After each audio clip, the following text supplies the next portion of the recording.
संगीता सिंह और आज हम पढ़ने वाले हैं मध्ययुगीन काव्य के अंतर्गत आने वाले महत्वपूर्ण वस्तुनिष्ठ प्रश्नों को। तो चलिए शुरुआत करते हैं अब मीरा के पद से जो महत्वपूर्ण वस्तुनिष्ठ प्रश्न बनते हैं उनसे। पहला वस्तुनिष्ठ प्रश्न है, नुपुर का अर्थ है पायल, घुंघरू, वत्सल, पैजनी। तो नुपुर का अर्थ होता है घुंघरू। आगे देखते हैं, मीरा की रचनाओं में श्री कृष्ण के प्रति भावना है, असखा भावना है, दास्य भावना है, राग भावना है, समर्पण भावना है।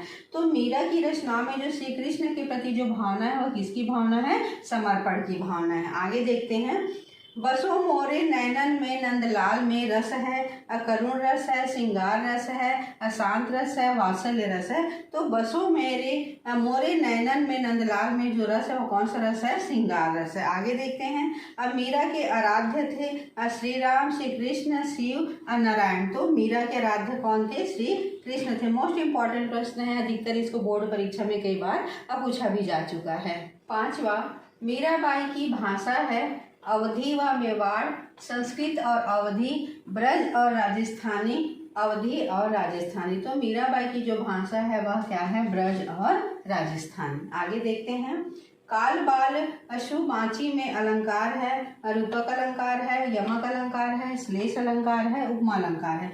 तो इसमें कौन सा अलंकार है? रूपक अलंकार है। आगे देखते हैं, मीरा के पद में कौन सा रस है? श्रृंगार रस है, वात्सल्य रस है, शांत रस है, श्रृंगार व शांत रस है। तो मीरा के पद में जो रस है वो कौन सा रस है? शांत रस है। सजी श्रृंगार बांधी पग घुंघरू, लोक लाज तजी नाची में अलंकार है, अनुप्रास अलंकार है, उत्प्रेक्षा अलंकार है, श्लेष अलंकार है, रूपक अलंकार है। तो इसमें कौन सा अलंकार है? क्योंकि स वर्णों की आवृत्ति हो रही है, ल वर्णों की आवृत्ति हो रही है, इसलिए इसमें कौन सा अलंकार है? अनुप्रास अलंकार है। आगे देखते हैं, जिसका विनाश ना हो के लिए उपयुक्त शब्द है अविनाशी, विनाशकारी, अविनाशी, अमर। तो जिसका विनाश ना हो के लिए उपयुक्त शब्द है अविनाशी। मीराबाई किस शाखा की कवित्री हैं? सगुण शाखा की कवित्री हैं, निर्गुण शाखा की, अज्ञानाश्रयी शाखा की, प्रेम मार्गी शाखा की। तो मीराबाई जिस शाखा की कवित्री हैं वह कौन सी शाखा है?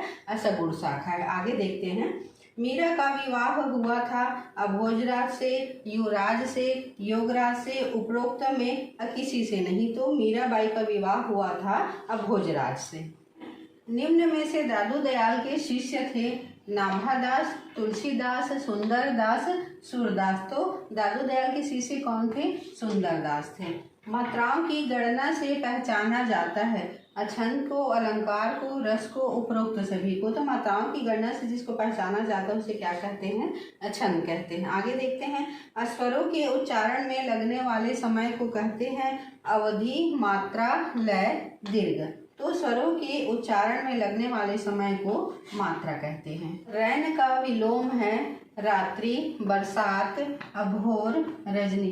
तो रैन का विलोम शब्द होता है भोर। आगे देखते हैं, दादू दयाल द्वारा रचित कृति है साखी, सबद, पद, उपरोक्त सभी। तो दादू दयाल द्वारा जो रचित कृति है वह क्या है? यह सभी। से इसका उत्तर क्या हो जाएगा? उपरोक्त सभी। हरिगीतिका छंद में मात्राएं होती हैं 28 मात्राएं होती हैं, 26 मात्राएं होती हैं, 24 मात्राएं होती हैं, 17 मात्राएं होती हैं। तो हरिगीतिका छंद में कितनी मात्राएं होती हैं? 28 मात्राएं होती हैं। यह भी प्रश्न जो है बोर्ड परीक्षा की दृष्टि से मोस्ट इंपॉर्टेंट है। कई बार इसको भी जो है बोर्ड परीक्षा में पूछा जा चुका है कि हरिगीतिका छंद में कितनी मात्राएं होती हैं। तो हरिगीतिका छंद में कितनी मात्राएं होती हैं? 28 मात्राएं होती हैं। दादू दयाल के पदों में कौन सा छंद है? छप्पय छंद है, कुंडलिया छंद है, हरिगीतिका छंद है, गीतिका छंद है। तो दादू दयाल के जो पदों में जो छंद है वह कौन सा छंद है? हरिगीतिका छंद है। और हरिगीतिका छंद में कितनी मात्राएं होती हैं? 28 मात्राएं होती। इससे पहले वाले वस्तुनिष्ठ प्रश्न में हमने क्या किया था उसको जाना था। अब आगे देख लेते हैं, दादू ऐसे आतुर विरहनी जैसे चंद चकोर। इस पंक्ति में अलंकार है, उत्प्रेक्षा अलंकार है, रूपक अलंकार है, असंदेह अलंकार है, भ्रांतिमान अलंकार है। तो दादू दो ऐसे आतुर विरहनी जैसे चंद चकोर। इस पंक्ति में जो अलंकार उसमें कौन सा अलंकार है? उत्प्रेक्षा अलंकार। दयाल किस शाखा के कवि हैं? प्रेम मार्गी शाखा, राम भक्ति शाखा, ज्ञान मार्गी शाखा और कृष्ण भक्ति शाखा। तो दादू दयाल जिस शाखा के कवि हैं वे कौन सी शाखा के कवि हैं? ज्ञान मार्गी शाखा के कवि हैं। भक्ति काल के कवि हैं सेनापति, दादू दयाल, बिहारी और विद्यापति। तो भक्ति काल के कवि कौन है? दादू दयाल है। बाकी सेनापति, बिहारी, विद्यापति कौन से काल के कवि हैं? रीति काल के कवि हैं। वैसे इन सभी कालों के बारे में, उन सभी शाखाओं के बारे में हिंदी साहित्य के इतिहास में मेरे द्वारा वीडियो बनाया गया है।